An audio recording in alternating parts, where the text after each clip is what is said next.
ओम शांति 30 जून 2025 प्रातः मुरली शिव भगवानकर मधुर महावाक्य। शिव बाबा कहते मिठे बच्चे, बाबा तुम मानकु ज्ञान द्वारा पवित्र सुगंधयुक्त फूल अर्थात देवता करने आसिछन्ति। तेणु तुम मानकु कंटा भली हेबार नाही एवं कंटा मानकु यही सभा को आनिबार नाही।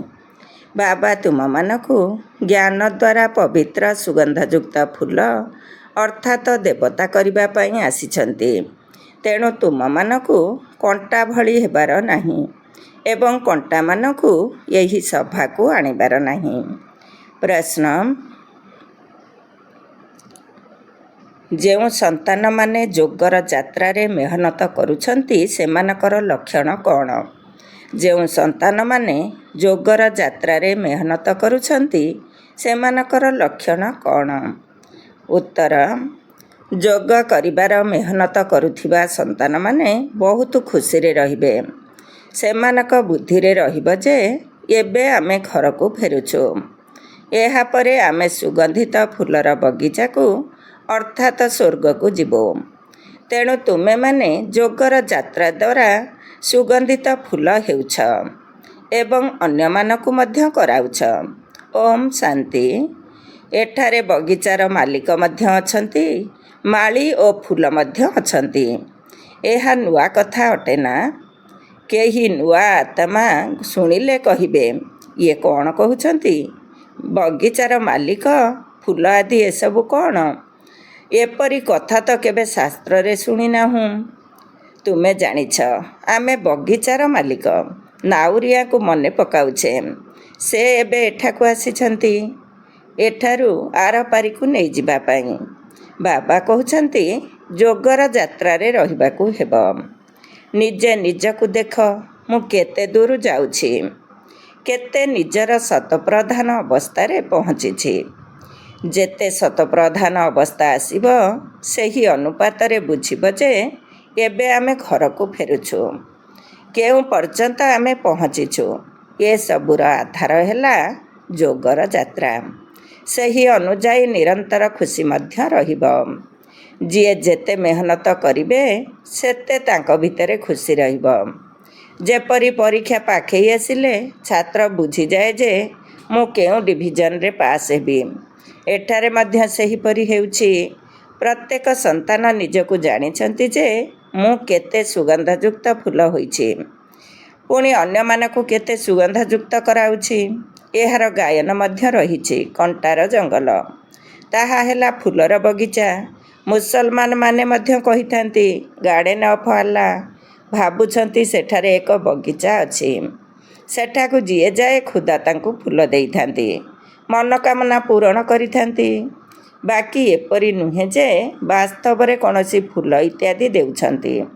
जाहार जेपरि बुद्धि रे अछि सेही अनुजाई साक्षात्कार होई जाउछि। एठारे साक्षात्कारर किछि हेले गुरुत्व नाही। भक्ति मार्ग रे साक्षात्कार पई गळा मध्य काटी देउछन्ति। मीरा को साक्षात्कार होइथिला, तेणु तांकर केते मान रहिछि। से सबु हेला भक्ति मार्ग। भक्ति अधाकल्प चली थाए, ज्ञान किछि हेले न थाए। वेद इत्यादि बहुत मान रहिछि। कहउछन्ति वेद हेउछि आमर प्राण। एबे तुमे जानुछ एही वेद शास्त्र आदि सबु हेउछि भक्ति मार्ग पई। भक्तिर केते विस्तार रहिछि। विशाल वृक्ष सदृश अटे। ज्ञान हेउछि बीज। एबे ज्ञान द्वारा तुमे केते शुद्ध हेउछ। सुगंधयुक्त पुष्प हेउछ। यही मधुबन हेउछि तुमर बगीचा। एठारे काहाकु हेले कंटा कुहाजिब नाही, काहीकि ना एठारे केही विकारग्रस्त नुहति। तेणु कुहाजिब यही बगीचा रे गोटिए हेले कंटा नाही। कंटा माने कलिजुगरे अछन्ति। वर्तमान हेउछि पुरुषोत्तम संगम युग। एठारे कंटा केउठु आसिब? जदि केही कंटा बा विकारी बसिछन्ति तेबे निजर ही क्षति करुछन्ति। काहीकि ना यह इंद्रप्रस्थ अटे ना। एठारे ज्ञान परिमाणे बसिछन्ति। ज्ञान नृत्य करुथिबा परिमाणे। मुख्य मुख्यଙ୍କ नाम ପୁଖରାଜ ପରି, ନୀଲମ ପରି ଇତ୍ୟାଦି ରଖାଯାଇଛି। ସେହିମାନଙ୍କର ପୁଣି ନଅରତ୍ନ ରୂପରେ ଗାୟନ କରାଯାଉଛି। କିନ୍ତୁ ଏମାନେ କିଏ ଥିଲେ ଏକଥା କାହାକୁ ବି ଜଣା ନାହିଁ। ବାବା କେବଳ କହୁଛନ୍ତି, ମୋତେ ମନେ ପକାଅ। ତୁମ ବୁଦ୍ଧିରେ ଏବେ ଜ୍ଞାନ ଅଛି। 84 ଜନ୍ମର ଚକ୍ର ମଧ୍ୟ ଏବେ ବୁଦ୍ଧିରେ ରହିଛି। ଶାସ୍ତ୍ରରେ ତ 84 ଲକ୍ଷ ଜନ୍ମ କହିଦେଇଛନ୍ତି। ମିଠା ମିଠା ଶିଖିଲଧେ ସନ୍ତାନମାନଙ୍କୁ ବାବା ବୁଝାଉଛନ୍ତି, ତୁମେ 84 ଜନ୍ମ ନେଇଛ। ଏବେ ତମଃ ପ୍ରଧାନରୁ ଶତ ପ୍ରଧାନ ହେବାକୁ ପଡ଼ିବ। କେତେ ସହଜ। ଭଗବାନ ଉବାଚ, ସନ୍ତାନଙ୍କ ପ୍ରତି କେବଳ ମୋତେ ମନେ ପକାଅ। ଏବେ ତୁମେ ପିଲାମାନେ ସୁଗନ୍ଧଯୁକ୍ତ ଫୁଲ ହେବା ପାଇଁ ନିଜକୁ ଆତ୍ମା ଭାବି ବାବାଙ୍କୁ ମନେ ପକାଅ। କଣ୍ଟା ହୁଅ ନାହିଁ। ଏଠାରେ ସବୁ ମଧୁର ଫୁଲ ରହିଛନ୍ତି, କେହି କଣ୍ଟା ନାହାନ୍ତି। ହଁ, ମାୟାର ତୋଫାନ ତ ଆସିବ। ମାୟା ଏପରି କଠୋର ଅଟେ, ଯିଏକି ତୁରନ୍ତ ଫସାଇଦେବ। ପୁଣି ପଶ୍ଚାତାପ କରିବେ, ମୁଁ ଏହା କ'ଣ କଲି? ମୋର ତ ଅର୍ଜିଥିବା ପୁଣ୍ୟ ସବୁକିଛି ସରିଗଲା।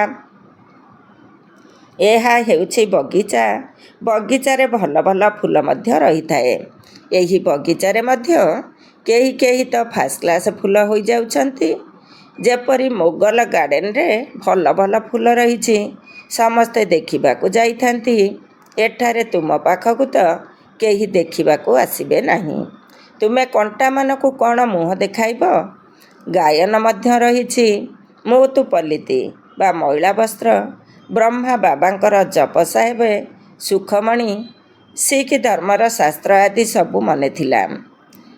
ଅଖଣ୍ଡ ମନ୍ତ୍ର ପାଠ ମଧ୍ୟ କରୁଥିଲେ। 8 ବର୍ଷ ବୟସରେ ରୁମାଲ ପଗଡ଼ି ବାନ୍ଧୁଥିଲେ। ମନ୍ଦିରରେ ରହୁଥିଲେ।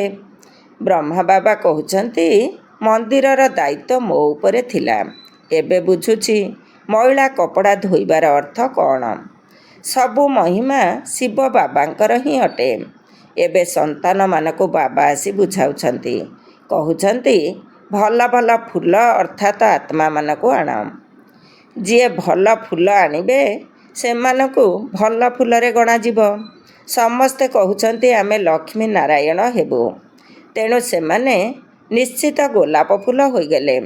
ବାବା କହୁଛନ୍ତି, ଆଚ୍ଛା, ତୁମମାନଙ୍କ ମୁଖରେ ଗୋଲାପ। ଏବେ ପୁରୁଷାର୍ଥ କରି ସର୍ବଦା ଗୋଲାପ ଫୁଲ ହୁଅ। ଅନେକ ସନ୍ତାନ ଅଛନ୍ତି, ପ୍ରଜା ତ ବହୁତ ହେଉଛନ୍ତି। ସେଠାରେ ରାଜାରାଣୀ ଏବଂ ପ୍ରଜା ରହିବେ। ସତ୍ୟ ଯୁଗରେ ମନ୍ତ୍ରୀ ରହିବେ ନାହିଁ। କାହିଁକି ନା ରାଜାଙ୍କର ରାଜ୍ୟ ପରିଚାଳନା କରିବାର ଶକ୍ତି ଥାଏ। ମନ୍ତ୍ରୀମାନଙ୍କଠାରୁ ମତ ନେବାର ଆବଶ୍ୟକତା ନଥାଏ। ନଚେତ୍ ପରାମର୍ଶଦାତା ବଡ଼ ହୋଇଯିବେ। ସେଠାରେ ଭଗବାନ ଭଗବତୀଙ୍କ ଅନ୍ୟଠାରୁ ମତ ନେବାର ଆବଶ୍ୟକତା ନାହିଁ। ପତିତ ହେଲେ ମନ୍ତ୍ରୀର ଆବଶ୍ୟକତା ପଡ଼ିଥାଏ। ଭାରତର ହିଁ କଥା, ଅନ୍ୟ କୌଣସି ଖଣ୍ଡ ନାହିଁ। ଯେଉଁଠି ରାଜାମାନେ ରାଜାମାନଙ୍କ ବା ଦେବୀ ଦେବତାଙ୍କ ପାଖରେ ମୁଣ୍ଡ ନୁଆଉଥିବେ। ଏଠାରେ ହିଁ ଦେଖାଇ ଦିଆଯାଇଛି, ଜ୍ଞାନ ମାର୍ଗରେ ପୂଜ୍ୟ, ଅଜ୍ଞାନ ମାର୍ଗରେ ପୂଜାରୀ। ସେମାନେ 2 ମୁକୁଟଧାରୀ, ଏମାନେ 1 ମୁକୁଟଧାରୀ। ଭାରତ ପରି ପବିତ୍ର ଖଣ୍ଡ ଆଉ କେଉଁଠାରେ ନାହିଁ। ପାରାଡାଇଜ୍ ବା ସ୍ୱର୍ଗ ବହିସ୍ଥ ଥିଲା। ତୁମେ ସେଥିପାଇଁ ହିଁ ପଢ଼ୁଛ। ଏବେ ତୁମକୁ ଫୁଲ ହେବାକୁ ପଡ଼ିବ। ମାଲିକ ଆସିଛନ୍ତି, ମାଳି ମଧ୍ୟ ଅଛନ୍ତି। ମାଳି କ୍ରମାନୁସାରେ ହୋଇଥାନ୍ତି। ପିଲାମାନେ ମଧ୍ୟ ବୁଝୁଛନ୍ତି ଯେ ଏହା ହେଉଛି ବଗିଚା। ଏଠାରେ କଣ୍ଟା ନାହାନ୍ତି। କଣ୍ଟା ଦୁଃଖ ଦେଇଥାନ୍ତି। ବାବା ତ କାହାକୁ ଦୁଃଖ ଦେଉନାହାନ୍ତି। ସେ ହେଉଛନ୍ତି ଦୁଃଖ ହର୍ତ୍ତା, ସୁଖକର୍ତ୍ତା। କେତେ ମିଠା ବାବା ଅଟନ୍ତି। ତୁମର ବାବାଙ୍କ ପ୍ରତି ସ୍ନେହ ରହିଛି। ବାବା ମଧ୍ୟ ପିଲାମାନଙ୍କୁ ସ୍ନେହ କରୁଛନ୍ତି ନା? ଏହା ହେଉଛି ପାଠପଢ଼ା। ବାବା କହୁଛନ୍ତି, ମୁଁ ତୁମକୁ ସାକାରରେ ପଢ଼ାଉଛି। ଇଏ ମଧ୍ୟ ପଢ଼ୁଛନ୍ତି। ନିଜେ ପଢ଼ି ପୁଣି ଅନ୍ୟକୁ ପଢ଼ାଇଲେ ଅନ୍ୟମାନେ ମଧ୍ୟ କଣ୍ଟାରୁ ଫୁଲ ହେବେ। ଭାରତ ମହାଦାନୀ ବୋଲି ଗାୟନ ରହିଛି।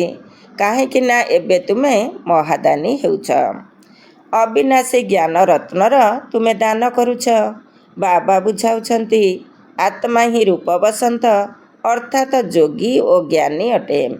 ବାବା ମଧ୍ୟ ରୂପ ବସନ୍ତ ଅଟନ୍ତି। ତାଙ୍କ ପାଖରେ ସମସ୍ତ ଜ୍ଞାନ ରହିଛି। ଜ୍ଞାନର ସାଗର ହେଉଛନ୍ତି ପରମ ପିତା ପରମାତ୍ମା। ସେ ଅଧିକାରୀ ଅଟନ୍ତି ନା? ଜ୍ଞାନର ସାଗର ଏକମାତ୍ର ବାବା ହିଁ ଅଟନ୍ତି। ସେଥିପାଇଁ ଗାୟନ ରହିଛି, ସାରା ସମୁଦ୍ରକୁ ସାହି କର, ତେବେ ମଧ୍ୟ ମହିମା ସରିବ ନାହିଁ। ପୁଣି 1 ସେକେଣ୍ଡରେ ଜୀବନ ମୁକ୍ତିର ମଧ୍ୟ ଗାୟନ ରହିଛି। ତୁମ ପାଖରେ କୌଣସି ଶାସ୍ତ୍ର ଆଦି ନାହିଁ। ଭକ୍ତି ମାର୍ଗରେ କୌଣସି ପଣ୍ଡିତଙ୍କ ପାଖକୁ ଗଲେ ଭାବିଥାନ୍ତି ଯେ ଏହି ପଣ୍ଡିତ ବହୁତ ବିଜ୍ଞ ଅଟନ୍ତି।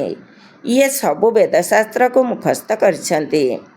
ପୁଣି ଜ୍ଞାନର ସଂସ୍କାର ନେଇ ପୁନର୍ଜନ୍ମରେ ମଧ୍ୟ ଛୋଟ ବୟସରୁ ହିଁ ଶାସ୍ତ୍ର ଇତ୍ୟାଦି ଅଧ୍ୟୟନ କରିଥାନ୍ତି। ତୁମେ ସଂସ୍କାର ନେଇଯାଉନାହଁ, ତୁମେ ପାଠପଢ଼ାର ଫଳାଫଳ ନେଇଯାଉଛ। ତୁମର ପାଠପଢ଼ା ଶେଷ ହେଲେ ଫଳାଫଳ ବାହାରିବ ଏବଂ ସେହି ଅନୁସାରେ ପଦ ପାଇବ।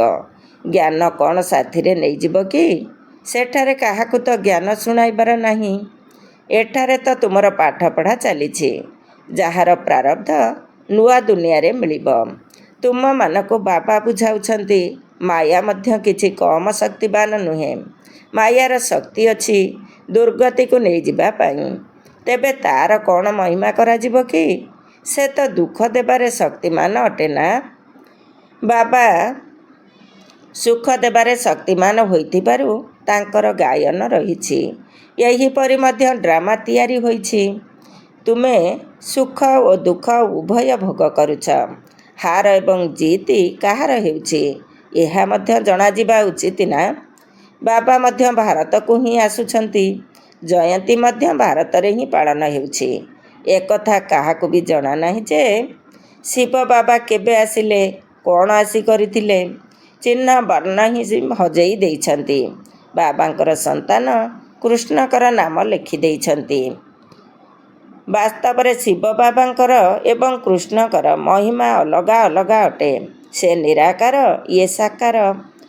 କୃଷ୍ଣଙ୍କର ମହିମା ସର୍ବଗୁଣ ସମ୍ପନ୍ନ, 16 କଳା ସମ୍ପୂର୍ଣ୍ଣ, ସମ୍ପୂର୍ଣ୍ଣ ନିର୍ବିକାରୀ। ଶିବ ବାବାଙ୍କର ଏପରି ମହିମା କରାଯିବ ନାହିଁ। ଯାହା ପାଖରେ ଗୁଣ ଅଛି, ତେବେ ତାଙ୍କର ଅବଗୁଣ ମଧ୍ୟ ଥିବ। ସେଥିପାଇଁ ବାବାଙ୍କର ମହିମା ହିଁ ଅଲଗା ଅଟେ। ବାବାଙ୍କୁ ଅକାଳ ମୂରତ କହୁଛନ୍ତି ନା? ଆମେ ମଧ୍ୟ ଅକାଳ ମୂରତ ଅଟୁ। ଆତ୍ମାକୁ କାଳ ଖାଇପାରିବ ନାହିଁ। ଆତ୍ମା ଅକାଳ ମୂରତର ଏ ଶରୀରର ଭୃକୁଟି ସିଂହାସନ ଅଟେ। ଆମର ବାବା ମଧ୍ୟ ଅକାଳ ମୂରତ ଅଟନ୍ତି। କାଳ ଶରୀରକୁ ହିଁ ଖାଇଥାଏ। ଏଠାକୁ ଅକାଳ ମୂରତ ବାବାଙ୍କୁ ଡାକୁଛନ୍ତି। ସତ୍ୟ ଯୁଗରେ ଡାକିବେ ନାହିଁ। କାହିଁକି ନା ସେଠାରେ ତ ସୁଖ ହିଁ ସୁଖ ରହିବ। ସେଥିପାଇଁ ଗାୟନ ମଧ୍ୟ କରୁଛନ୍ତି।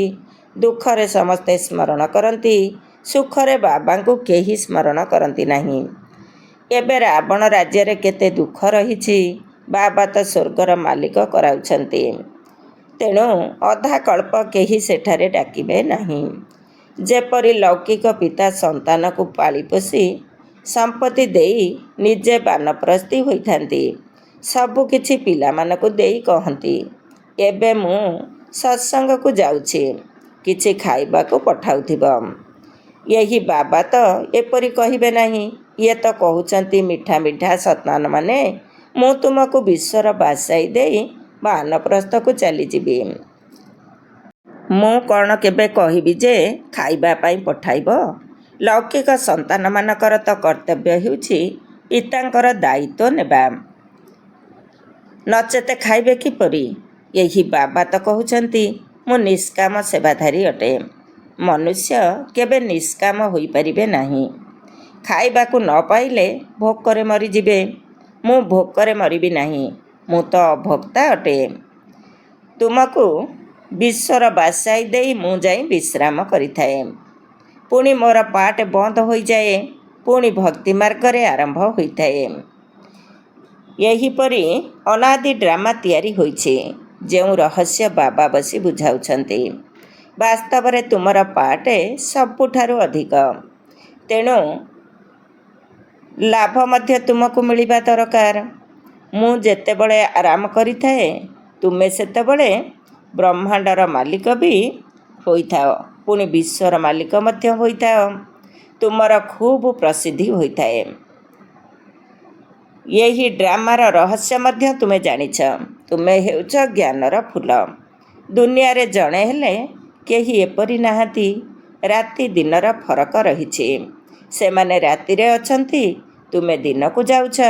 ଆଜିକାଲି ଦେଖ, ବନ ଉତ୍ସବ କରୁଛନ୍ତି। ଏବେ ଭଗବାନ ମନୁଷ୍ୟମାନଙ୍କର ବନୋତ୍ସବ କରୁଛନ୍ତି, ଅର୍ଥାତ୍ ଦୈବୀ ଦୁନିଆର ଚାରା ଲଗାଉଛନ୍ତି।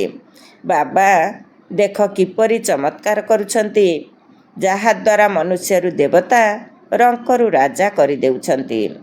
ଏବେ ବେହଦର ବାବାଙ୍କଠାରୁ ତୁମେ ସଉଦା ନେବାକୁ ଆସିଛ। କହୁଛ, ବାବା ଆମକୁ ରଙ୍କରୁ ରାଜା କର। ଇଏ ବ୍ରହ୍ମା ତ ବହୁତ ଭଲ ଗ୍ରାହକ ଅଟନ୍ତି। ଶିବ ବାବାଙ୍କୁ ତୁମେ କହୁଛ ଦୁଃଖହର୍ତ୍ତା ସୁଖକର୍ତ୍ତା। ଏପରି ଦାନ ଆଉ କିଛି ନାହିଁ। ସେ ହେଉଛନ୍ତି ସୁଖଦାତା। ବାବା କହୁଛନ୍ତି ଭକ୍ତି ମାର୍ଗରେ ମଧ୍ୟ ମୁଁ ତୁମକୁ ଦେଉଛି। ସାକ୍ଷାତକାର ଇତ୍ୟାଦି ସବୁ ଡ୍ରାମାରେ ନିର୍ଦ୍ଧାର୍ଯ୍ୟ ହୋଇ ରହିଛି। ଏବେ ବାବା ବସି ବୁଝାଉଛନ୍ତି ମୁଁ କ'ଣ କ'ଣ କରୁଛି। ଆଗରୁ ମଧ୍ୟ ବୁଝାଇ ଚାଲିଥିବି, ଆଗକୁ ମଧ୍ୟ ବୁଝାଇ ଚାଲିଥିବି।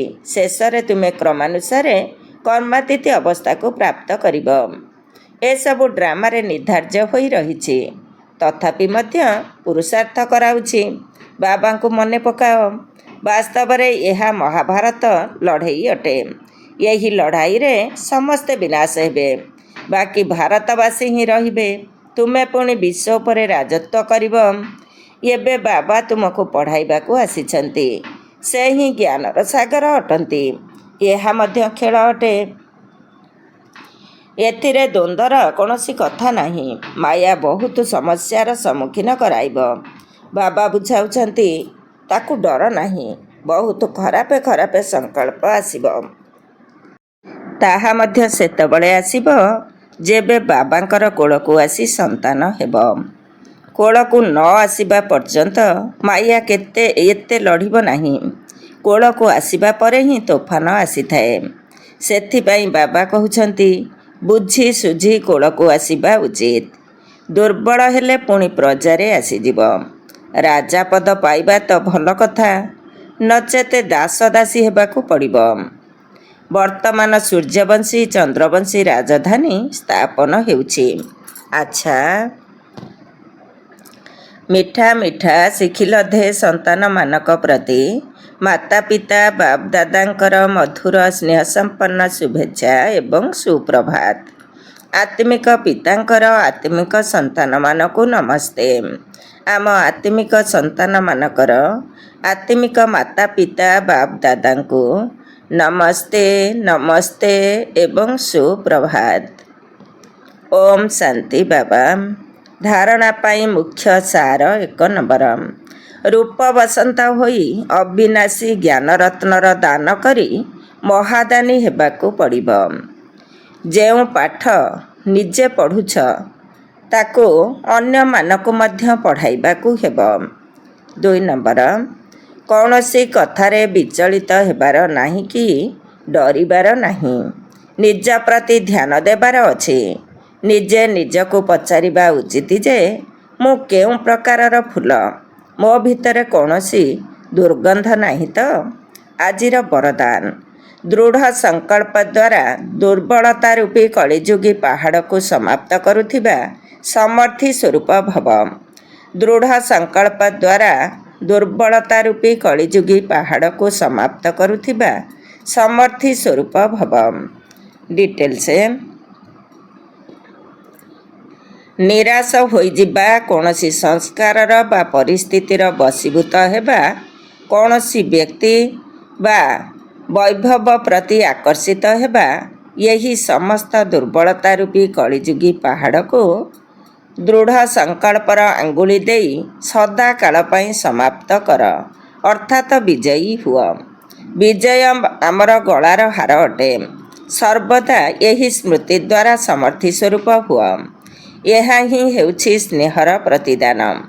ଯେପରି ସାକାର ବ୍ରହ୍ମ ବାବା ଶ୍ରେଷ୍ଠ ସ୍ଥିତିର ସ୍ତମ୍ଭ ହୋଇ ଦେଖାଇଲେ, ସେହିଭଳି ନିଜର ପିତାଙ୍କୁ ଅନୁକରଣ କରି ସର୍ବଗୁଣର ସ୍ତମ୍ଭ ହୁଅ।